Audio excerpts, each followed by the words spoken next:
अमरावतीच्या मेळघाटातील रोजगार हमीची कामं बंद आहेत। आदिवासी बांधवांवर त्यामुळे आता उपासमारीची वेळ आली।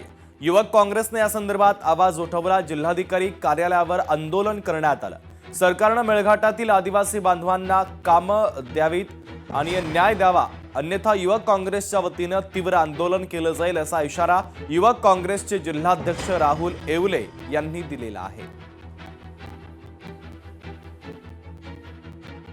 जर तात्काळ सरकारने याबद्दल दखल घेऊन काम सुरू नाही केले तर आम्ही युवक काँग्रेसच्या माध्यमातून मेळघाटमध्ये आणि संपूर्ण जिल्ह्यामध्ये मोठ्या प्रमाणात आंदोलन उभारू। किती दिवसापासून 27 तारखेपासून पूर्ण राज्य पातळीवर मनरेगाचे जेवढेही कर्मचारी आहेत ते सगळे संपावर आहेत।